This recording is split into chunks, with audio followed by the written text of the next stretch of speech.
João capítulo 11. A morte de Lázaro. Havia um homem chamado Lázaro. Ele era de Betânia, povoado de Maria e de Marta, sua irmã. E aconteceu que Lázaro ficou doente. Maria, sua irmã, era a mesma que derramou perfume sobre o Senhor e lhe enxugara os pés com os cabelos. Então as irmãs de Lázaro mandaram dizer a Jesus: Senhor, aquele a quem amas está doente. Ao ouvir isso, Jesus disse: essa doença não acabará em morte. É para a glória de Deus, para que o Filho de Deus seja glorificado por meio dela. Jesus amava Marta, a irmã dela, e Lázaro. No entanto, quando ouviu falar que Lázaro estava doente, ficou mais 2 dias onde estava. Depois disse aos seus discípulos: Vamos voltar para a Judeia. Estes disseram: Mestre, há pouco os judeus tentaram apedrejar-te, e assim mesmo vais voltar para lá? Jesus respondeu: O dia não tem 12 horas? Quem anda de dia não tropeça, pois vê a luz deste mundo.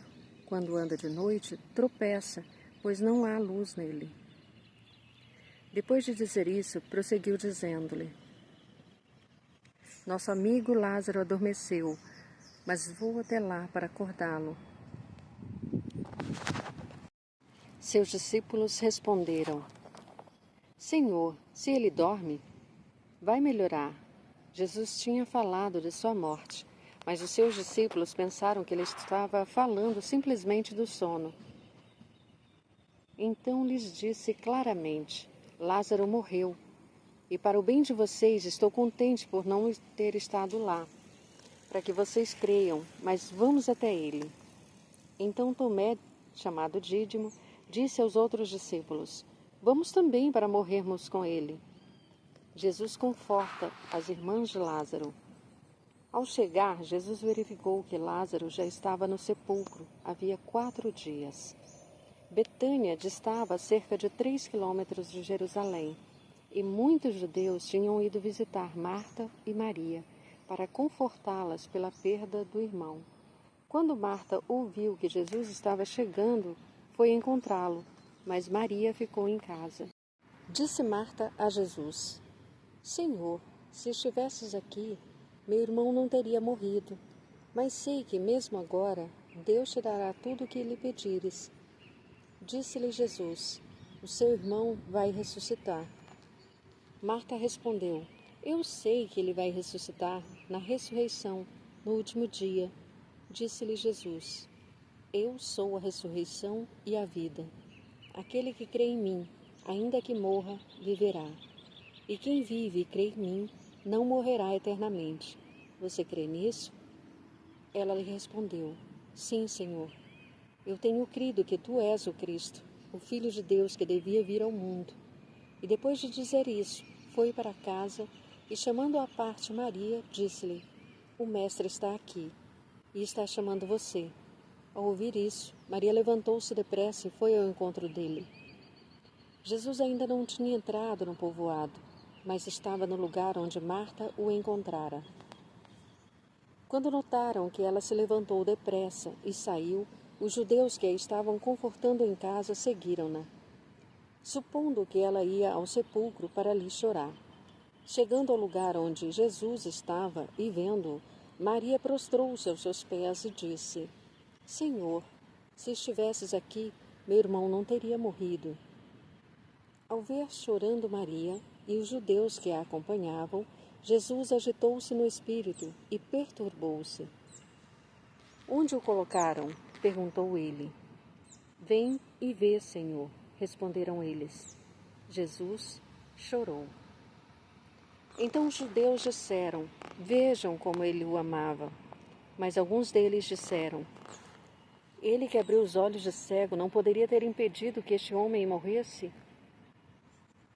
Jesus, outra vez profundamente comovido, foi até o sepulcro. Era uma gruta com uma pedra colocada à entrada. Tirem a pedra, disse ele.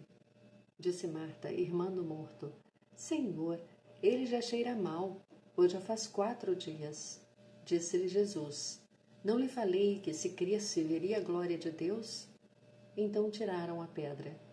Jesus olhou para cima e disse: Pai, eu te agradeço porque me ouviste. Eu sabia que sempre me ouves, mas disse isso por causa do povo que está aqui, para que creiam que tu me enviaste. Depois de dizer isso, Jesus bradou em alta voz: Lázaro, venha para fora. O morto saiu com as mãos e os pés envolvidos em faixas de linho e o rosto envolto num pano. Disse-lhe Jesus: Tirem as faixas dele e deixem-no ir. Muitos dos judeus que tinham vindo visitar Maria, vendo o que Jesus fizera, creram nele, mas alguns deles foram contar aos fariseus o que Jesus tinha feito. O plano para tirar a vida de Jesus. Então, os chefes dos sacerdotes e os fariseus convocaram uma reunião do Sinédrio. O que estamos fazendo? Perguntaram eles. Aí está esse homem realizando muitos sinais miraculosos. Se o deixarmos, todos crerão nele.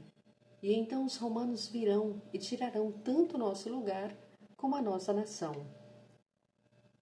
Então um deles, chamado Caifás, que naquele ano era o sumo sacerdote, tomou a palavra e disse: Nada sabeis. Não percebeis que vos é melhor que morra um homem pelo povo e que não pereça toda a nação? Ele não disse isso de si mesmo, mas sendo sumo sacerdote naquele ano, profetizou que Jesus morreria pela nação judaica. E não somente por aquela nação, mas também pelos filhos de Deus que estão espalhados para reuni-los num povo. E daquele dia em diante, resolveram tirar-lhe a vida. Por essa razão, Jesus não andava mais publicamente entre os judeus. Ao invés disso, retirou-se para uma região próxima no deserto, para um povoado chamado Efraim, onde ficou com os seus discípulos. Ao se aproximar a Páscoa judaica, muitos foram daquela região para Jerusalém, a fim de participarem da purificação cerimonial antes da Páscoa. Continuavam procurando Jesus e, no templo, perguntavam uns aos outros: O que vocês acham? Será que ele virá à festa? Mas os chefes dos sacerdotes e os fariseus tinham ordenado que, se alguém soubesse onde Jesus estava, o denunciasse para que o pudessem prender.